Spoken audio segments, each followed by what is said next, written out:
La fête de l'Aïd el-Kébir célébrée au Burkina sous le signe de la paix et de la cohésion sociale. De Ouagadougou à Bobo-Dioulasso, de Koudougou à Tinkodougou, Waïouya, tous les imams ont interpellé les fidèles à cultiver ces valeurs à une soumission totale à Allah. Dernier voyage de Ama Arba Diolo à Dori, après une vie qui aura été utile pour tous. À la place de la mairie, il a reçu les hommages de Dori, de sa population et des autorités locales. Il a été inhumé hier à Selbo en présence de nombreuses personnalités. Selbo, le village qu'il a vu naître en présence donc de nombreuses personnalités. Fièvre Ebola, c'est l'inquiétude dans le Texas. 10 personnes présentent un haut risque d'avoir été contaminées. Elles ont été en contact avec un voyageur qui a quitté le Libéria, mais qui a été tardivement identifié en début de semaine. Bienvenue au journal. Merci de nous suivre et bonne fête de Tabaski à tous et à toutes. Cohésion sociale et paix, la santé pour tous, le raffermissement de la foi, soumission à Allah et à son prophète, tels sont les vœux du grand imam de Ouagadougou, El Hadj Aboubakar Sana, cette fête de Tabaski. Elle a réuni, comme à l'accoutumée du beau mange à la place de la nation. La grande prière s'est achevée par le sacrifice du mouton en mémoire du sacrifice d'Abraham. Reportage de Karim Patrick Namono. Le devoir cultuel guide leurs pas vers la place de la nation à Ouagadougou. L'esprit consacré à Allah le Créateur. La quête, elle, diffère selon les aspirations. Nous prions naturellement aussi pour ceux qui nous ont devancés dans l'au-delà, c'est-à-dire ceux qui sont partis. Nous prions enfin pour tous les vivants sur terre et particulièrement pour nos familles et pour nous-mêmes. Autorités et anonymes, hommes et femmes sont tous ici unis par la même foi. La foi aussi et surtout la solidarité religieuse motive la présence de ces représentants d'autres confessions aux côtés des musulmans implorant la clémence d'Allah. Après la première takbiran, puis le rukou, enfin le shujut, voilà achevé une rakat. Au total, 2 rakats ont ponctué la prière de l'Aïd el-Kébir, dont en voici l'un des actes symboliques, le sacrifice du mouton. Dieu fasse en sorte que la miséricorde soit abondante sur tous les Burkinabés, qu'il répande sa grâce sur tous les Burkinabés, qu'il maintienne la paix et la cohésion sociale. L'autre temps fort de ce jour, c'est le sermon de l'imam. Aboubakar Sana prône le raffermissement de la foi et la paix au Burkina Faso. Il a invité tous ceux qui, en tout cas, prônent, parlent paix, ne parlent pas, mais qu'ils posent des actes qui vont nous conduire et aider pour que cette paix s'installe. Le mot paix a été sur toutes les invocations. Sans paix, on ne peut pas parler de vie, on ne peut pas parler de développement, donc on ne peut pas vivre utilement. Nous souhaitons que le Burkina demeure un pays de paix, un pays où il fait bon vivre, un pays où tous les Burkinabés trouvent quelque chose d'utile à faire pendant leur existence sur Terre. La prière finie, les fidèles regagnent leur domicile pour poursuivre le sacrifice du mouton et la fête, une fête dont la paix en est l'une des garanties. Au camp du général Sangoulé Lamizana, la communauté musulmane avait dans le cœur et dans l'esprit les frères d'armes envoyés en mission à travers le monde pour participer au maintien de la paix. Une invite a été faite aux fidèles musulmans à une soumission totale à Allah, comme le recommande l'islam. Reportage signé de Bouma Ernest Nebié.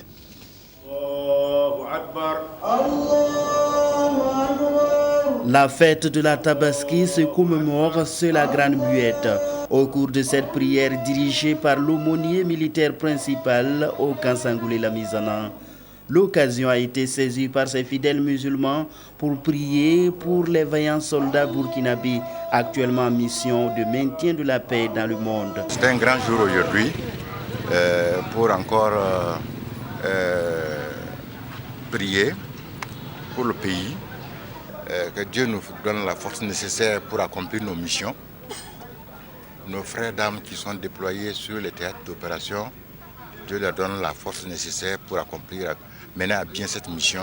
L'aumônier militaire musulman Aboubakar Compaoré a également dans son message condamné les actes terroristes commis par certains individus au nom de l'islam à travers le monde. Nous avons condamné les actes bestiaux commis par des individus, ni foi, ni loi au nom de l'islam à travers le monde.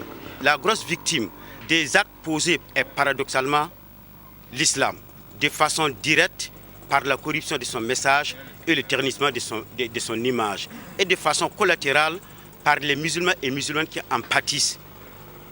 Nulle part ils ne servent la cause de l'islam, bien au contraire. L'Aïd el-Kébir, la fête de la Tabaski ou fête du mouton, rappelle des principes forts de l'islam, la soumission et l'obéissance à Allah.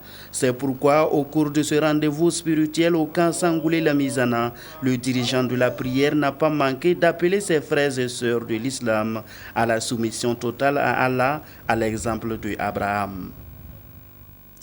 Les musulmans de Bobo-Dioulasso ont répondu massivement à l'appel à la prière. Les différentes places ont été investies par les fidèles venus renouveler leur foi et leur soumission à Dieu. Reportage signé de Karim Sissé.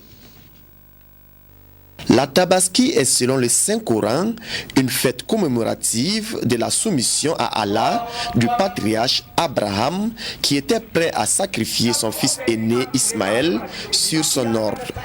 Dieu, dans sa générosité, intervient au moment de l'acte et épargne la vie d'Ismaël en lieu et place d'un mouton. Et pour perpétuer cette soumission du prophète Abraham à Allah, les fidèles musulmans immolent un mouton à chaque Tabaski. Dans la mesure du possible, tout musulman doit immoler. Qu'on soit homme, femme, vieillard, jeune, tout le monde doit immoler dans la mesure où on a les moyens. Et il est préférable de l'égorger soi-même. Mais si on ne peut pas le faire, on peut confier à quelqu'un d'autre l'immolation, de sacrifier en son nom. Si vous avez les moyens financiers, vous avez le droit d'égorger le mouton. Et puis c'est autorisé à chaque musulman, gaillard, qui est l'esprit, qui n'est pas l'esprit de vouloir quelqu'un qui n'a pas fou. Faire un certain fait là, donc il sera obligé de tuer les moutons s'il y a des moyens. Et tu n'as pas les moyens, non, ce n'est pas obligatoire. Chaque famille musulmane, dans la mesure de ses moyens, sacrifie un animal ces jours en l'égorgeant couché sur le flanc gauche et la tête tournée vers la Mecque. Une partie de la chair de ce sacrifice bénéficiera aux plus démunis, affermissant ainsi la solidarité et l'assistance mutuelle telle que le prescrit Allah. Le partage de la viande, selon la tradition du prophète sallallahu alayhi wa sallam, c'est de partager en 3 parties. Donc une partie pour la famille, une partie pour les nécessiteux et une partie pour les amis, pour les voisins.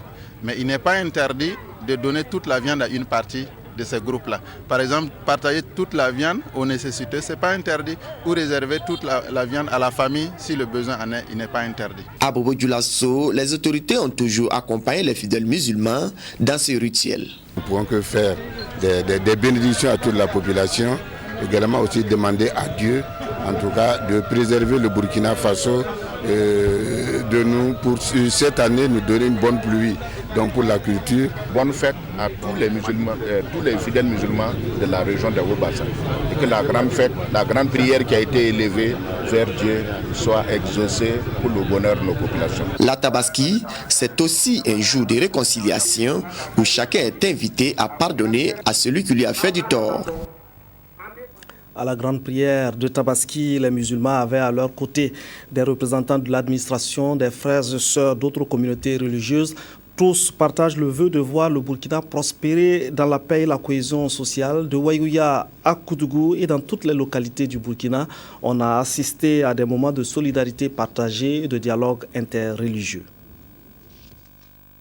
Nous sommes vraiment ravis et nous demandons que Dieu nous protège, que Dieu laisse en tout cas sa miséricorde sur en tout cas le Burkina Faso pour une paix durable, pour tout ce qu'on fait, pour qu'on puisse se comprendre. C'est grâce à leur prière, c'est grâce à leur soutien que nous aussi nous arrivons à accomplir les missions qui sont les nôtres. Nous savons quelle est leur grande contribution pour la paix au Burkina Faso. Chaque fois que nous avons traversé des moments difficiles, nous avons eu recours aux communautés religieuses et aux communautés coutumières pour nous accompagner. Cette communauté également soutient l'administration dans les prières, n'est-ce pas, et dans la formation de ses fidèles.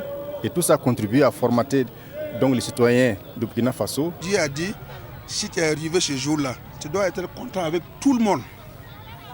Même celui qui était contre toi, il faut le respecter, il faut lui donner tout le respect de ce que Dieu veut. Et là, tu es pardonné jusqu'au ciel. Et que moi, je veux que tout le monde se pardonne aujourd'hui. La particularité de cette journée aujourd'hui, c'est que vraiment, en tout cas, c'est la mobilisation de tout le monde.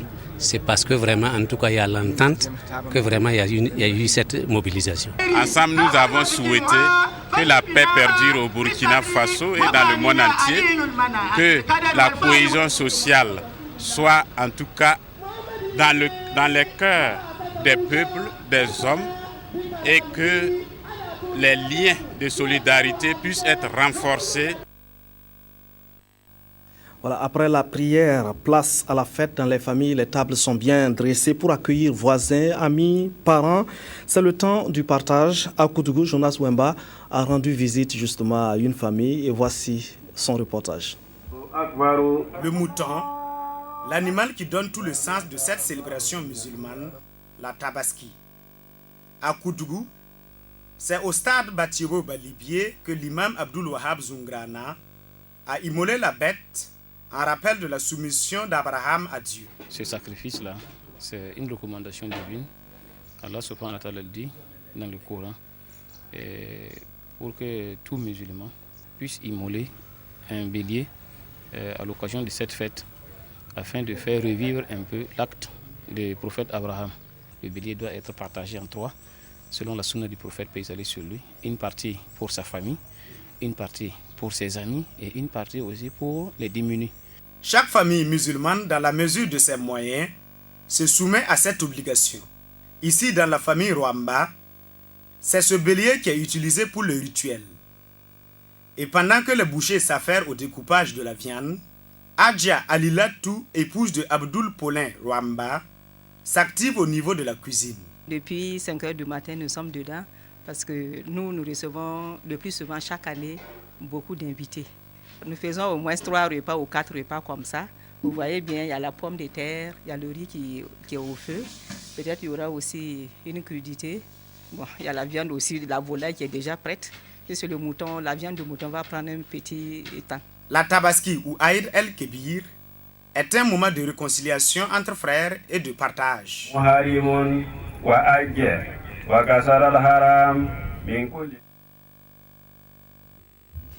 En cette fête de Tabaski, on a certainement eu une pensée pieuse pour Ama Arba Diallo, qui repose à jamais à Selbo, son village situé à quelques encablures de Dori. L'illustre député maire de Dori a été inhumé ce vendredi en présence de nombreuses personnalités et des populations du Sahel qui lui ont rendu un vibrant hommage. Reportage de Anatole Nakoulma et de Oumarou Mormenga. Député à l'Assemblée nationale, membre du groupe parlementaire Alternance, Démocratie, Justice, ADJ. Maire de Dori, ancien ministre des Relations extérieures, ancien haut fonctionnaire des Nations Unies, diplomate chevronné et ambassadeur très respecté à travers le monde. Et la distinction que tu as reçue ce matin des mains du président de l'Assemblée nationale, c'est tout simplement une illustration de ce que tu apportais à la vie de l'hémicycle. Ce portrait du député maire de Dori que le Burkina Faso pleure depuis le 1er octobre rappelle la riche carrière professionnelle et politique, mais surtout les valeurs humaines et morales de l'homme. Fait officier à titre posthume au cours d'une cérémonie d'hommage parlementaire, Ama Arba Diallo a été conduit à sa dernière demeure ce vendredi après-midi à Dori dans son village natal, en présence des autorités, des amis et parents, des militants des partis politiques de l'opposition et de la majorité, des citoyens du Sahel et des camarades politiques. Nous gardons de lui vraiment la sincérité, le courage et l'honnêteté. Et nous allons vraiment suivre les tracés qu'il a eu à faire, les sillons. Ama Arba Diallo était une des figures de proue de l'élite politique de notre pays. Il a été un député qui a joué un rôle très déterminant au sein de l'hémicycle. Il était donc normal que nous puissions nous rendre ici à Dori.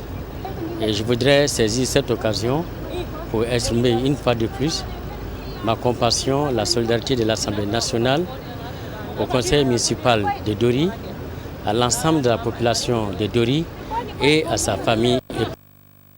Il a été pour nous un très grand rassembleur, un grand visionnaire et surtout un grand gestionnaire. Et je pense que pour nous, il laisse un vide et nous sommes convaincus que pour le combler, il nous faut beaucoup d'efforts. Il a été un exemple de sagesse, de rigueur dans le travail, d'engagement dans le militantisme, mais également un exemple de modération, d'ouverture, de tolérance. Et notre souhait, c'est que les générations présentes et futures puissent s'inspirer de son exemple. Tout en étant de l'opposition, il a toujours eu une vision de rassemblement, une vision de construction. Et c'est pourquoi donc nous avons tenu à être là au nom de son Excellence, M. le Président du Faso, qui du reste bien sûr a beaucoup vraiment de sympathie et d'admiration pour lui.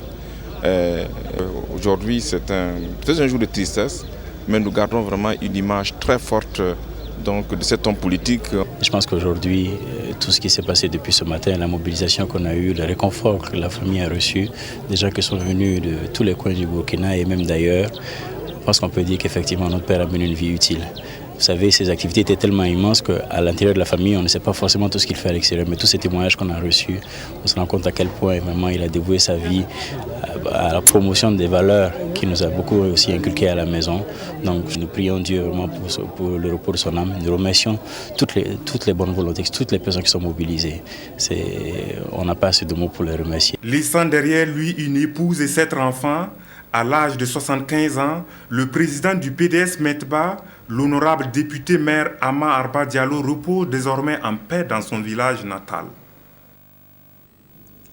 Avant d'entamer son dernier voyage à Selbo, il a reçu également à la place de la mairie les hommages de Dori, de sa population et des autorités locales. Reportage Vincent Kedrebego. Ultime retour de Ama Arba Diallo dans sa commune. Devant la mairie de Dori, le cercueil a été exposé pour des hommages.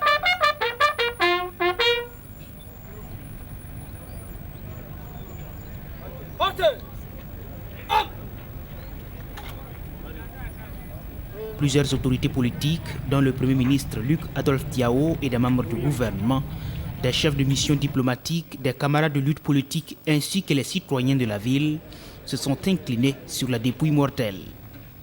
Une délégation du Niger, conduite par son ministre des Affaires étrangères et de la coopération régionale, Mohamed Bazoum, a assisté aux obsèques.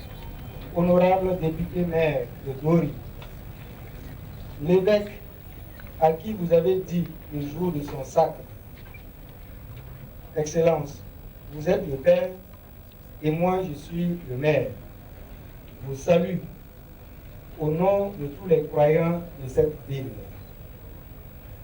À cet instant, je vous demande la permission de changer article et grammaire dans votre expression pour vous rendre un public hommage.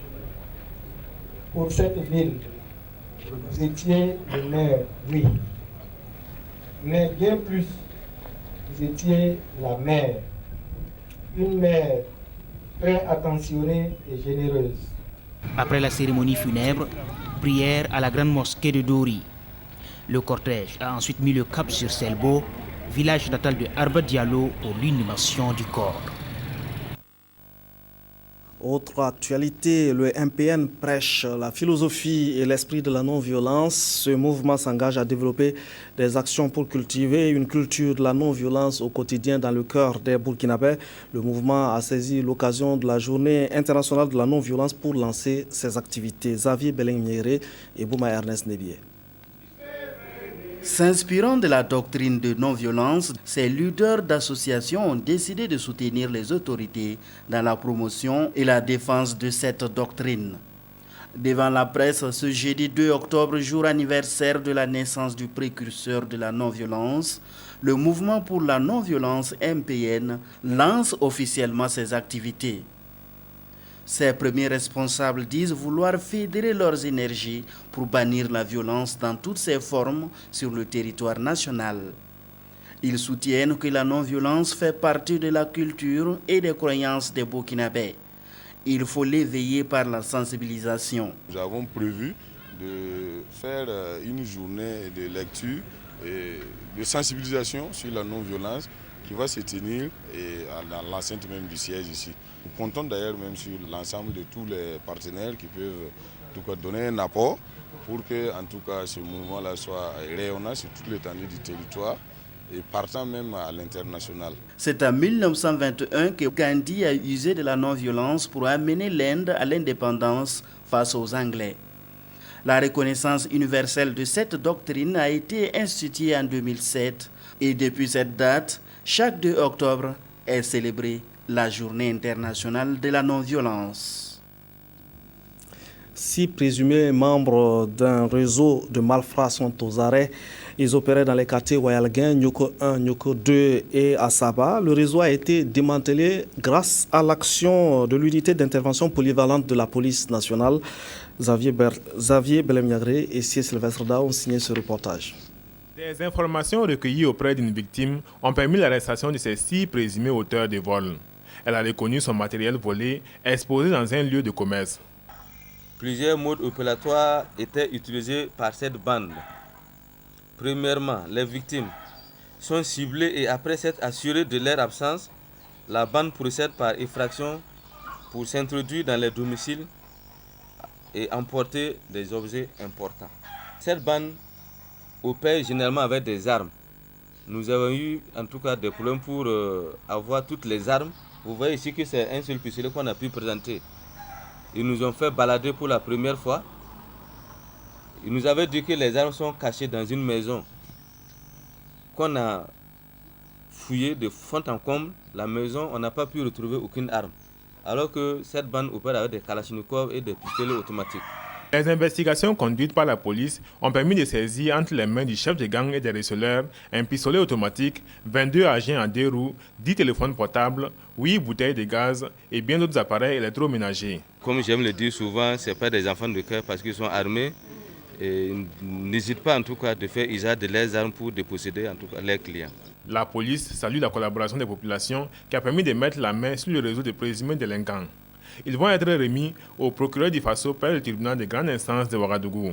Le commandant de l'unité polyvalente de la police nationale invite la population à ne pas hésiter à signaler tout cas suspect en composant les numéros verts mis à leur disposition, qui sont le 1010, le 16, le 17 ou encore le 80 00 11 13. Savan FM ouvre ses portes au public à l'occasion de ses 15 ans d'existence. La radio des nouvelles idées a su se faire une place dans l'univers de la radio au Burkina Faso. Le Moré, qui est la principale langue de diffusion, a fait de la radio de Sidnaba une radio très suivie, l'une des radios les plus écoutées de la capitale. Mais il faut dire que cette radio vient de loin avec des débuts plutôt difficiles. Reportage Zi Julien et Bouma Ernest Nebié. Créée en octobre 1999, Savan FM, la radio des nouvelles idées, souffle ses 15 bougies. Ce sont 15 années d'émission, mais aussi 15 années au service du développement.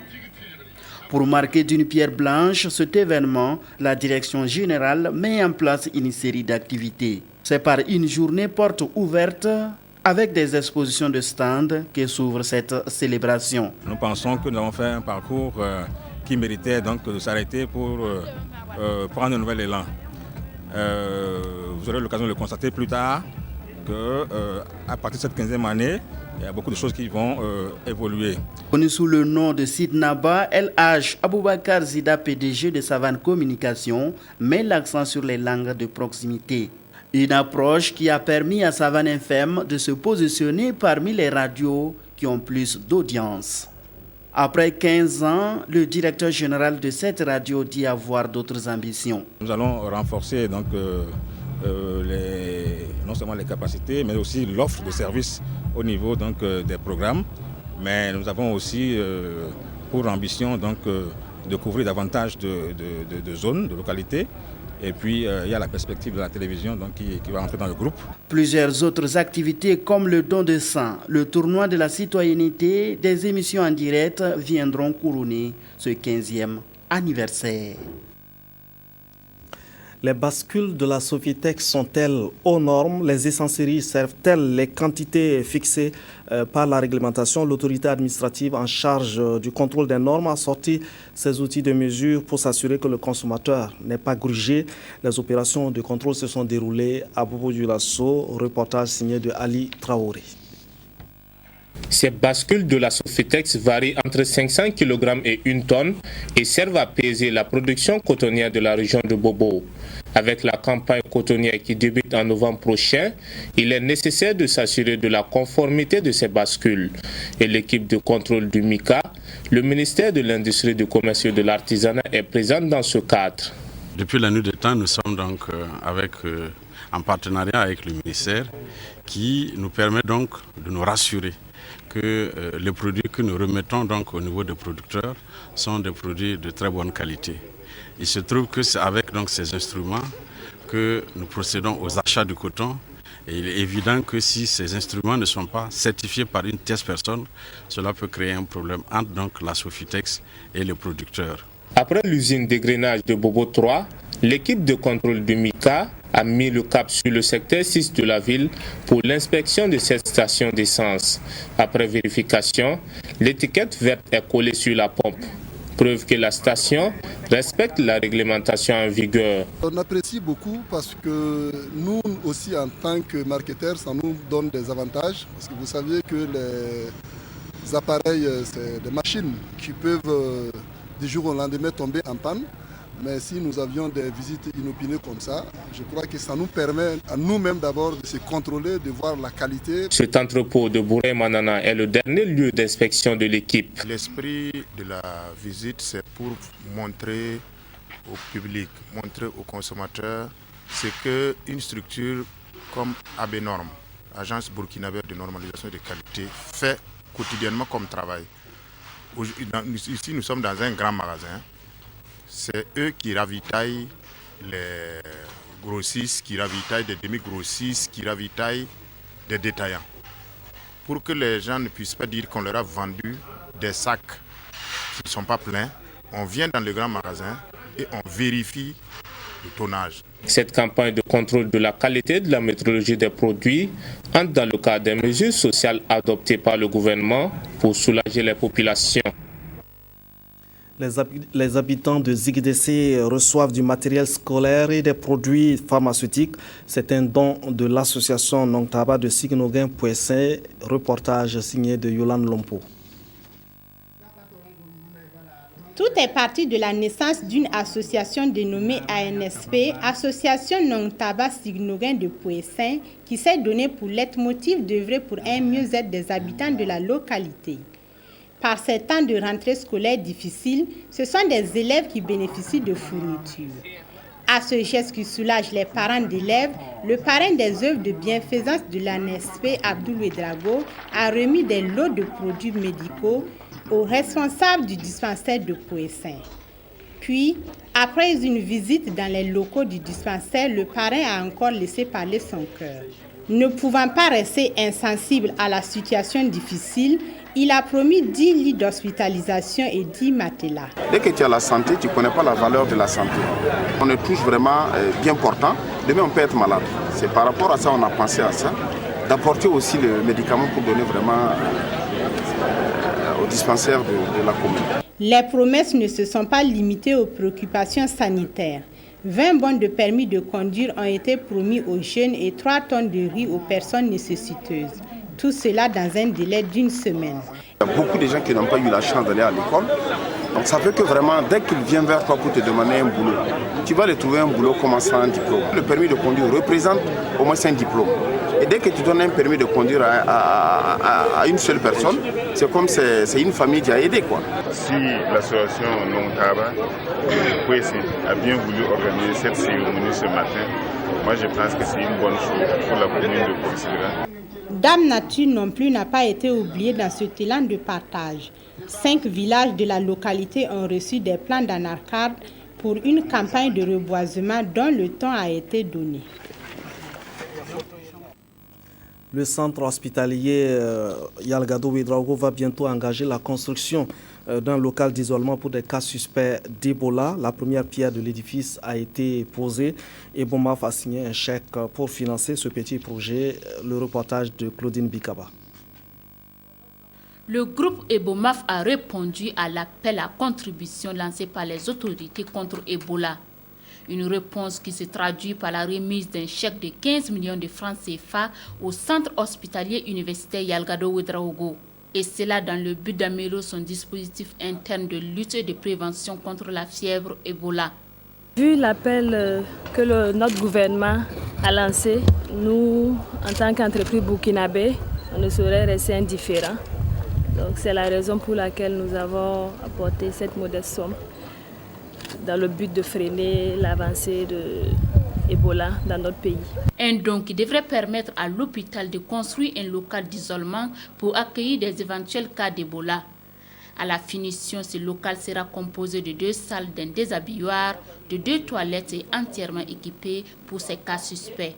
Vous imaginez ma joie à l'heure actuelle par rapport à cette grave épidémie. Vous savez, il y a des épidémies que seule la solidarité permet d'affronter. Et sont de ceux-là, justement, la fièvre à virus Ebola, et qui ne peut être vaincue que grâce à la mobilisation de l'ensemble des forces vives du pays. Et je pense que Ebomaf vient de donner un bel exemple. Et cette infrastructure était très précieuse pour nous, il fallait qu'on en dispose. Et comme vous avez pu entendre dans la salle, nous souhaitons que l'exemple de Ebomaf puisse être suivi. Pour la représentante de Ebomaf, ce geste s'explique aussi par le fait qu'il s'active dans la sous-région et dans l'un des pays les plus touchés. Ils ont par la même occasion effectué la pose de la première pierre de cette infrastructure. Voilà, c'est la fin de cette édition. Merci de votre attention et bon week-end dans la joie de Tabaski.